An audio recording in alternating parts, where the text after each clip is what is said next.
اعوذ باللہ من الشیطان الرجیم بسم اللہ الرحمن الرحیم۔ السلام علیکم ورحمۃ اللہ وبرکاتہ۔ پیارے دوستو، آج آپ کے لیے ویڈیو لے کے آئے ہیں قصہ سامری جادوگر کا۔ سامری کی پیدائش و پرورش شاہی نجومی کی پیشن گوئی نے تخت شاہی پر برجمان فرعون کے بدصورت چہرے کو مزید بیانت کر دیا تھا۔ درباری و وصاب ہاتھ باندھے سر جھکائے بادشاہ کے کسی خوفناک حکم کے منتظر تھے کہ اچانک پرہیبت دربار کے وحشت زدہ ماحول میں فرعون کی غضبناک آواز گونجی، بنی اسرائیل کے تمام نوازیدہ اور پیدا ہونے والے لڑکوں کو ذبح کر دیا جائے، کوئی لڑکا زندہ باقی نہ بچے۔ حکم شاہی کی فوری تعمیل کے لیے درباریوں کی دوڑیں لگ گئی۔ اسرائیلی بستیوں کے گلی کوچوں میں فرعونی سپاہی گھر گھر تلاشی کے دوران معصوم بچوں کو ذبح کرنے میں مصروف ہو گئے۔ یہی وہ وقت تھا کہ جب بنی اسرائیل کی بستی میں 2 بچے پیدا ہوئے۔ ان میں سے ایک کی ماں نے اللہ کے حکم پر اپنے لگتے جگر کو ایک ٹوکری میں لٹا کر دریا کی موجوں کے حوالے کر دیا، اور یوں وہ بچہ فرعون کے محل کے اندر پہنچ گیا۔ دوسرے بچوں کی ماں نے فرعونی سپاہیوں کے ڈر سے بچے کو پھاڑ کے ایک غار میں کر دیا۔ حسن اتفاق دونوں بچوں کا نام موسیٰ تھا۔ فرعون کے محل میں پہنچنے پر بچہ موسیٰ بن عمران علیہ السلام تھے، جن کی پرورش محل کے اعلیٰ شان ماحول میں فرعون کے ہاتھوں ہوئی، جبکہ دوسرے بچے کا نام موسیٰ بن ظفر تھا۔ پہاڑ کے بند غار میں اس کی پرورش حضرت جبرائیل امین علیہ السلام نے کی۔ اللہ کے دشمن فرعون کی سرپرستی میں پلنے بڑھنے والا بچہ نبوت کے عظیم منصب پر فائز ہوا، جبکہ حضرت جبرائیل علیہ السلام کے ہاتھوں پروان چڑھنے والا بچہ بدی کی علامت بن کر تاریخ میں برے الفاظ سے یاد کیا جانے لگا۔ سامری کون تھا؟ حضرت مولانا مفتی محمد شفیع رضی اللہ تعالیٰ عنہ تحریر فرماتے ہیں کہ مشہور یہ ہے کہ سامری کا نام موسیٰ بن ظفر تھا۔ ابن جریر رضی اللہ تعالیٰ عنہ نے حضرت ابن عباس رضی اللہ تعالیٰ عنہ سے روایت کیا ہے کہ سامری پیدا ہوا تو فرعون کی طرف سے تمام اسرائیلی لڑکوں کے قتل کے حکم پر عمل درآمد جاری تھا۔ اس کی والدہ کو خوف ہوا کہ فرعونی سپاہی اس سے بھی قتل کر دے گے، لہذا بچے کو اپنے سامنے قتل ہوتا دیکھنے کی مصیبت سے یہ بہتر سمجھا کہ اسے جنگل کے ایک غار میں رکھ کر اوپر سے بند کر دے، کبھی کبھی اس کی خبر گیری کرتی ہوگی۔ ادھر اللہ تعالیٰ نے حضرت جبرائیل علیہ السلام امین کو اس کی حفاظت اور غذا دینے پر مأمور کر دیا۔ وہ اپنی ایک انگلی پر شہد، ایک پر مکھن، ایک پر دودھ لاتے اور اس بچے کو چٹا دیتے، یہاں تک کہ وہ غار ہی میں پل کر بڑا ہو گیا، اور اس کا انجام یہ ہوا کہ نہ صرف خود بلکہ بنی اسرائیل کو بھی کفر میں مبتلا کر دیا۔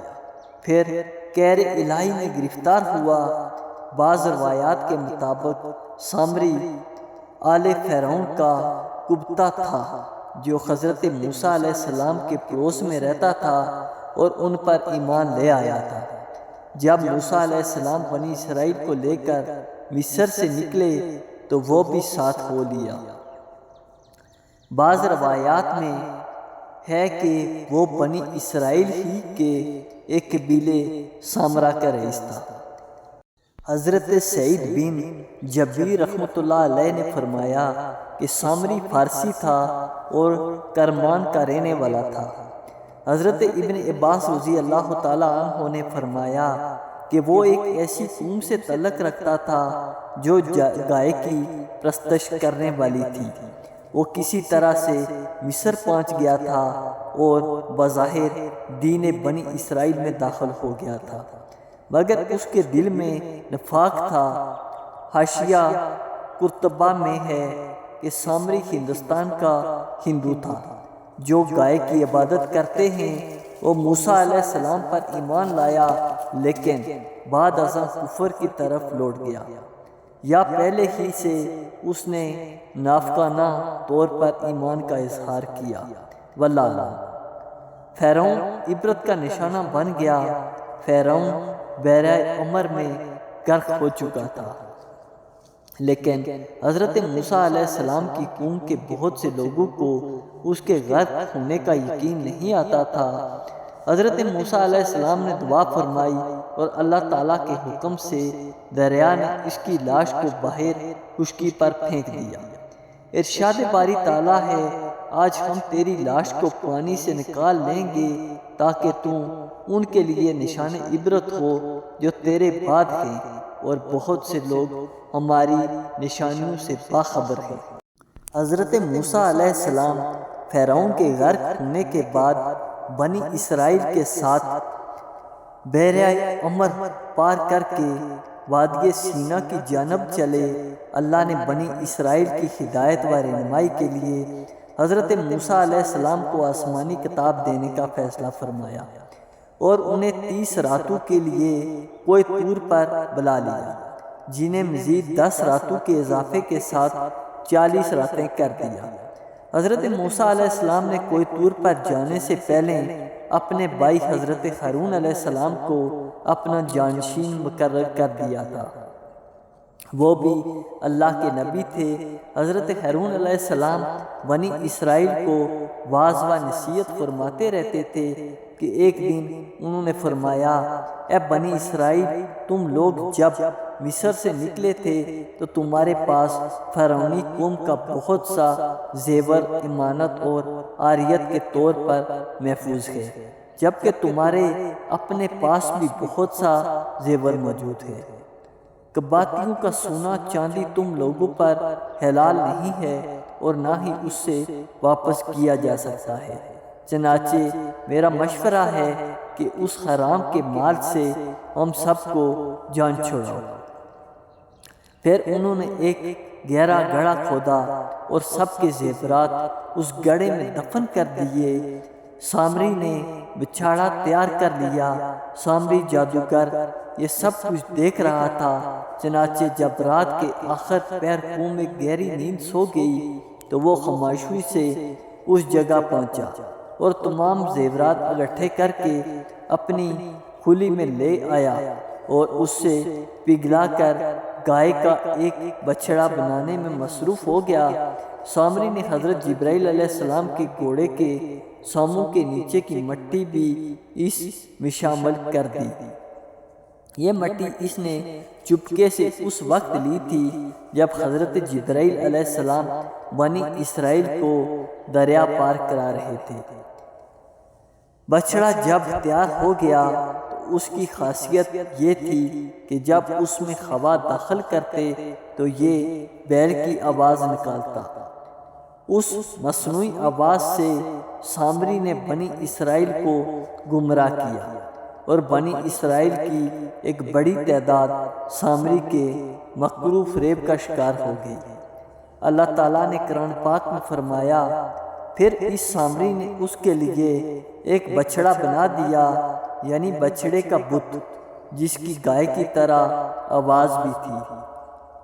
پھر کہنے لگا کہ یہی تمہارا معبود ہے اور موسیٰ علیہ السلام کا بھی، لیکن موسیٰ علیہ السلام بھول گیا ہے۔ سامری کے کہنے پر اسرائیلی بچڑے کو سجدہ کرنے لگے۔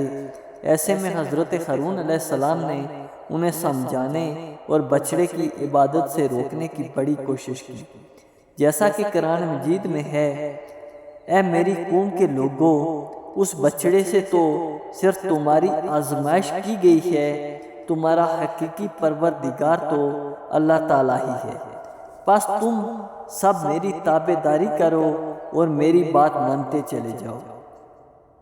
سورۃ طٰ۔ اسرائیلیوں کو سننے کا یہ گوسلہ اتنا اچھا لگا کہ ہارون علیہ السلام کے واعظ و نصیحت کی بھی کوئی پرواہ نہیں کی اور بچڑے کی تعظیم و عبادت چھوڑنے سے انکار کر دیا۔ انہوں نے جواب دیا، ہم تو موسیٰ علیہ السلام کے واپس آنے تک اسی کے معجز بنے بیٹھے رہیں گے۔ سامری کے بچڑے کی پوجا کوئی طور پر اللہ تعالیٰ نے حضرت موسیٰ علیہ السلام کو اطلاع دی کہ اے موسیٰ علیہ السلام، سامری نے تیری قوم کو گمراہی میں ڈال دیا ہے۔ ارشاد باری تعالیٰ ہے، اے موسیٰ، ہم نے تیری قوم کو تیرے پیچھے آزمائش میں ڈال دیا ہے اور انہیں سامری نے بہکا دیا ہے۔ جب موسیٰ علیہ السلام کو یہ اطلاع دی تو وہ سخت غم و غصے میں آ گئے، کیونکہ ان کی قوم نے ان سے وعدہ کیا تھا کہ ان کی کوہ طور سے واپسی تک وہ اللہ کی اطاعت و عبادت کرتے رہیں گے، لیکن نہ تو انہوں نے حضرت موسیٰ علیہ السلام کی واپسی کا انتظار کیا اور نہ ہی حضرت ہارون علیہ السلام کی بات مانی۔ اس کے برعکس وہ سامری جادوگر کی ہدایت پر بچڑے کی پوجا کرتے رہے، یہاں تک کہ اللہ تبارک و تعالیٰ نے حضرت موسیٰ علیہ السلام کو ان کی قوم کو بدحادی اور گوسالہ پرستی سے آگاہ فرمایا۔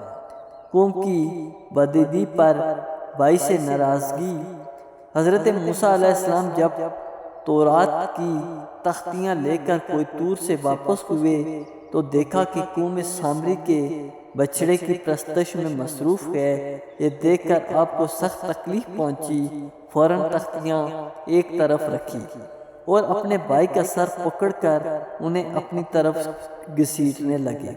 حضرت ہارون علیہ السلام نے کہا کہ اے میرے مال، وہاں جائے ان لوگوں نے مجھے بے حقیقت سمجھا اور قریب تھا کہ مجھے قتل کر ڈالتے، تو تم مجھ پر دشمنوں کو مت ہنساؤ۔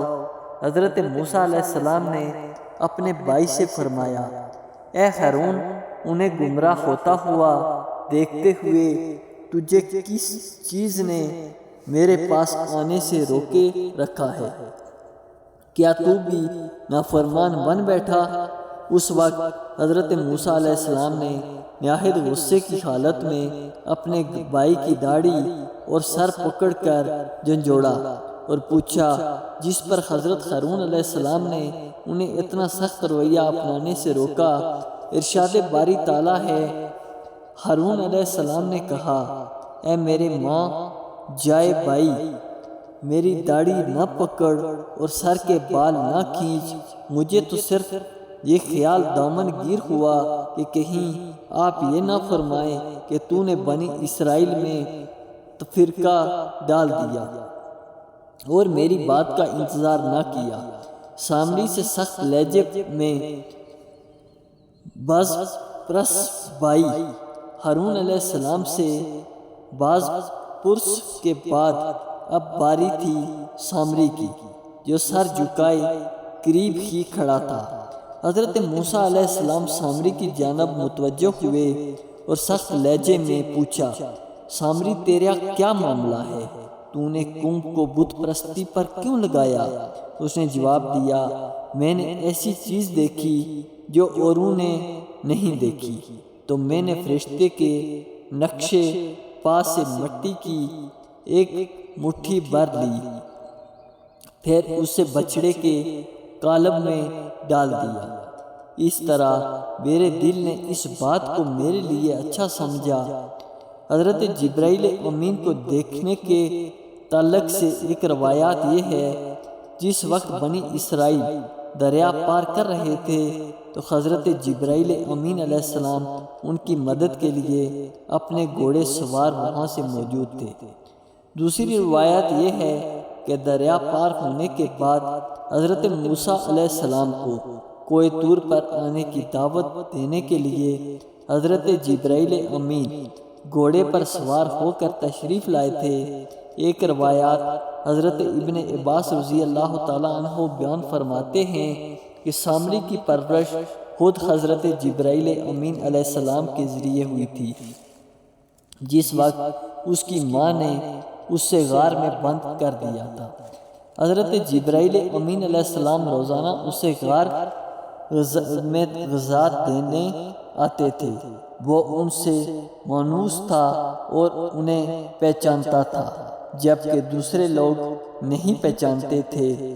سامری کے دل میں شیطان نے یہ بات ڈالی کہ حضرت جبرائیل امین علیہ السلام کے گھوڑے کے قدم جس جگہ پڑے ہیں وہاں کی مٹی میں حیات و زندگی کے خاص اثرات ہوتے ہیں، یہ مٹی اٹھا لی جائے۔ چنانچہ سامری نے وہ مٹی اٹھا لی۔ یہاں اس بات کا بھی تذکرہ ملتا ہے کہ سامری نے حضرت ہارون علیہ السلام سے بھی دعا کرائی تھی کہ میں اپنے ہاتھ میں جو کچھ ہے وہ اس میں ڈالتا ہوں، شرط یہ ہے کہ آپ یہ دعا کریں کہ جو میں چاہتا ہوں وہ ہو جائے۔ حضرت ہارون علیہ السلام اس کے نفاق اور گوسالہ پرستی سے واقف نہ تھے، لہذا دعا کرا لی اور اس نے وہ نشان قدم کی خاک اس میں ڈال دی، تو حضرت ہارون علیہ السلام کی دعا سے اس میں حیات کے اثار پیدا ہو گئے تھے۔ عبرت ناک سزا۔ حضرت موسیٰ علیہ السلام نے سامری کے لیے جو سزا تجویز کی اسے قرآن کریم نے یوں بیان فرمایا ہے، کہا اچھا جا دنیا کی زندگی میں تیری سزا یہی ہے کہ تو کہتا رہے کہ مجھے نہ چھونا، اور ایک اور بھی وعدہ تیرے ساتھ ہے جو تجھ سے ہرگز نہ ٹلے گا، اور اب تو اپنے اس معبود کو بھی دیکھ لینا جس کو تو اعتکاف کیے ہوئے تھا، ہم اسے جلا کر ریزہ ریزہ کر کے دریا میں اڑا دیں گے۔ اور پھر ایسا ہی ہوا، وہ اسی خطرناک بیماری میں مبتلا ہو گیا کہ ساری عمر یہی کہتا رہا کہ مجھ سے دور رہو، مجھے نہ چھونا، اس لیے کہ اس سے چھوتے ہی چھونے والا اور سامری دونوں شدید بخار میں مبتلا ہو جاتے، اس لیے جب وہ کسی انسان کو دیکھتا تو فوراً چیخ اٹھتا لاماس۔ پھر وہ انسانوں کی بستی سے نکل کر جنگل میں چلا گیا، جہاں اس نے جانوروں کے ساتھ حیوانوں کی طرح زندگی گزاری اور یوں عبرت کا نمونہ بنا رہا۔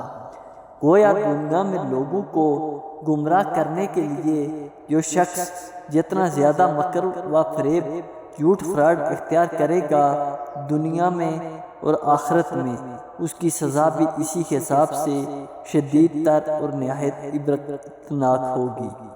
سامری نام ہے یا قومیت تفسیر۔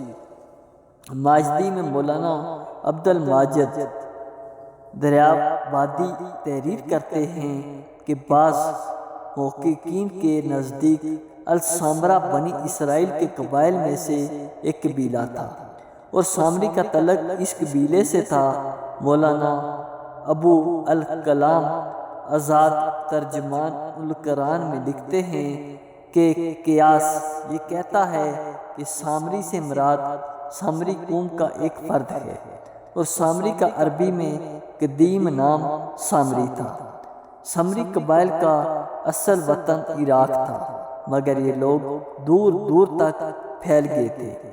مصر سے ان کی تعلقات 1000 سال قبل مسیح سے تھے۔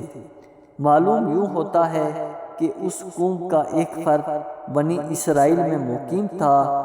خود قرآن نے بھی اس سے السامری کے نام سے پکارا، جس سے صاف پتہ چلتا ہے کہ یہ نام نہیں قومیت کی جانب اشارہ ہے، یعنی وہ شخص اسرائیلی نہیں بلکہ سامری تھا، لیکن بنی اسرائیل کے ساتھ مصر سے نکل آیا۔